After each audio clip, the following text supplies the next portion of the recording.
What to pay attention to for the forehand flick is, first, let's talk about the issue of backswing and storing power. Actually, when we are executing a flick, do you know where to generate power from? What should it rely on to generate power? The fingers driving the wrist. The fingers and wrist together driving the forearm a little bit. Its main core point of power generation still lies in what? The fingers and the wrist. Come, let me demonstrate it for you to see. See? Come, 1, 2, right? Go. 1, 2. Right? Right? This is the flick.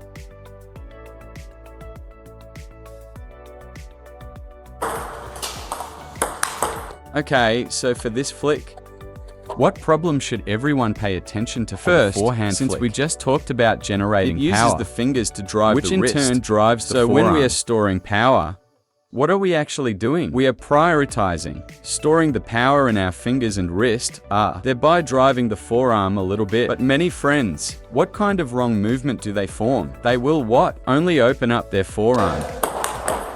Right? If you go like this, if you flick like this, you can't utilize the power of the fingers and wrist, right? 1, 2, Go, right? Fingers and wrist. including the penhold. Everyone grip too. look. It's also flicking with the fingers and wrist Fingers and first. wrist flicking, right? Fingers and wrist flicking, right? It's not using the arm.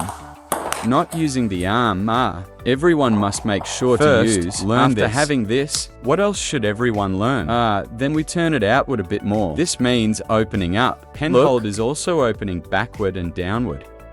Did everyone see the state of my racket now? It's like this, see? The racket head is pointing towards this. What? It doesn't need to be straight down. Right and downward, also turn backward it outward and downward. Look, holding the shake hand grip is like Hey, this, right? Holding the penhold grip is also like this. Look, See? your 2. racket head is pointing out to the side and a little bit downwards. It's in this state. Beautiful, right? Let me show prepared everyone in again. advance. Everyone look. Prepare Then you it can first. flick, right? Right? Shake hand is also. Look. Isn't that right, friends? This is the first point. What is the second point? As just mentioned, if I use my arm, use my forearm, upper arm to flick. If one uses their arm to flick, then what does that form? It becomes equivalent a to miniaturized forehand drive It's like movement. we are counter hitting. If playing a counter hit, like this, folding, then folding flicking the is motion. also good. It's also A miniaturized version It's also of this folding movement. it. See, the more he uses his arm, the more he's using his arm to fold the forearm. Folding the forearm. This is wrong. This is completely wrong. Absolutely. Do not think about Why how can't to we fold fold it it in. Everyone look. When we loop with power on the We use forehand, the fold because what? Our legs, waist, and hips have a very sufficient forward pushing power, including the upper arm pulling downwards. So why do we need this forearm fold? Everyone, look. We need the forearm fold to have a breaking power, to have concentration. So this ball won't go If out I of don't bounds. use my forearm, You see, if I push out like this, the ball just FLIs Right? away. Only when I fold my forearm will this ball stay in bounds. Only then will it be concentrated, You right? can also understand it this way. Folding the forearm also The means more what? intensely the forearm is The folded shorter in. this ball will become, right? The more you fold, Doesn't the less that it mean goes the out. ball Gets shorter. But for the flick, look, can the flick utilize the legs? Can you utilize the forward pushing power of the hips? Can you flick like this? Definitely not. Basically, what do you Your use? fingers and you wrists. bringing the forearm along Right? slightly. So you inherently can't apply much body There are power. so few places to apply And you still force. want to fold it in. Friends, look, the more I fold, the and shorter apply and force. higher the ball becomes. Very short and very slow. See? Do you think flicking a ball like this is meaningful? Good.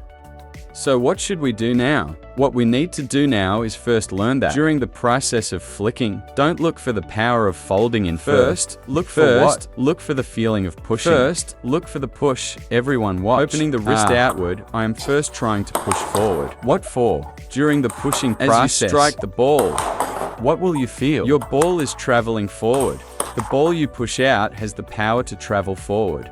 Right? If you fold, the more you fold, the shorter it gets. The more you fold, the shorter it gets. Disregarding whether it even if lands I on push the table. lightly, the ball travels forward. If I push with power, this ball will only be pushed further. At the very least, when I finally apply this travels power. forward. As I apply power, the power of the ball will get larger Isn't and that larger. right? So that means your direction is Only correct. then can So you go don't try to forward. fold it in. Folding inwards towards your face pushing is what sends it forward. pushing forward. Therefore, we must first learn to push it forward. This is the core. If you want to establish a solid foundation framework for this flick, if you don't know how to apply power, as long as you can push it out, your wrist doesn't need to apply power. Did my wrist apply power? Right? But everyone, look at this movement. You can't find fault with it, right? You can't find fault with it. Inherently correct. Flicking is pushing, right? But many friends say, but when others flick, they are using their fingers and wrists to apply power. I'll demonstrate another one for you. Tell me, when I apply power, using my fingers and wrists, does my movement turn into a fold as I apply power? No, I'm still pushing. Then what is this wrist used for? My wrist is only used so that during the process of pushing through my fingers and wrist, I increase the power of this push out, making the push out speed faster. If I directly just use my arm here, push and apply power, you won't be able to push it well, right? It's equivalent to me moving forward during the pushing process, right? Contracting the wrist. Then your racket head goes from pointing outward to pointing forward. See? Racket, head outward to forward. Look, everyone, forward, outward to forward, outward to forward, outward to forward, outward to forward. Pen hold is the same, see? Out to forward, right? Out to forward, right? Out to forward, out to forward. Hey, I go out to forward, right? You point outward first, then forward. And then, this is the framework of your movement. The movement must find the feeling of pushing from back to front. Your wrist is doing a rotation. From pointing outward to pointing forward. Then your flicking framework is correct, see? The motion is a push. The wrist contracts forward. The racket head turns forward. It's just that when you want to apply power, you need to ensure what? This pushing direction cannot change. The arc from outward to forward. This amplitude cannot change. If you say your wrist, applying power turns into this. This will definitely result in an error. It's just a matter of whether his power is light, power is heavy, quality is low. It's all about going from the racket head pointing outward to the racket head pointing forward. This instantaneous acceleration, or slow, whether it's fast. The issue of acceleration speed. If my acceleration is slower, more at a constant speed, the ball can also land on the table. Just that. What? It might lack suddenness and speed. The speed won't be good, but it will be stable because the movement framework is correct. Then if I want to increase the quality, what should I add? On the basis of this framework, add this acceleration. Acceleration and suddenness. See? Come, 1, 2, hello, go. 1, 2, when acceleration is fast, the ball becomes fast. See? But did I, because of my acceleration, because of applying power, end up using my shoulder, or folding my forearm, or violently swinging my wrist? No, I didn't. So the fingers and wrist applying power must be in the direction of the movement, pushing from back to front, and the amplitude of your wrist is from outward to forward. Under the premise of keeping within these two frameworks, you add your acceleration. See? If the framework is lost, your acceleration will cause the ball to fly everywhere. So you must be vicious with instability. If the movement is stable and the framework is correct, if the acceleration is fast, your ball will be vicious. Come, 1, 2, come, go, see? 1, 2, 1, 2, go, right? Go. Did you see this feeling? Correct. This. The contact point. Regarding the contact point, everyone needs to observe the ball. Why observe the ball? There are two types of balls suitable for a forehand flick. What is the first type? For example, let me serve this to you first. What is this? A hook serve that bumps. It bumps downwards slightly and comes up, right? Then there is another type of ball. This one. What is it? Come. Purely no spin ball. One has topspin. One is no spin. Both of these can be flicked, right? Good. Then the timing for both of them is different. If this ball bumps a little, what does it mean? It's easy to borrow power from. If it's easy to borrow power, we can hit it a bit earlier. Right? We can hit it a bit earlier. This is in the rising phase. No problem, right? Right? But what if the opponent just touches it lightly, like this? The ball is very slow and light. You can't borrow power from it. Then we have to wait a bit. It's also at the highest point. Then execute the shot. See? Execute the shot at the highest point. Execute the shot at the highest point again. Execute at the highest point. Finally, teaching everyone needs to pay attention to what? Everyone? Look at the flick. It is power generated by striking. It is absolutely not power generated by friction. The suddenness you give the opponent with a flick relies on speed and striking. It doesn't rely on spin. It doesn't rely on friction. You must understand the final issue to talk about is that when everyone takes the issue of your racket angle, the racket angle is, hey, in the process of turning everyone backward, look during the backswing before contacting the ball. My racket angle is relatively upright because the more upright it is, the easier it is to strike the ball. But many friends, what will they do here? They will press it down.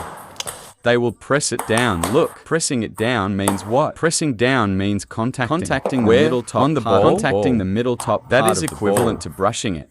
It's equivalent to pulling a small loop over the table. That ruins it. It's not like that. Open it up and strike. See? Strike forward.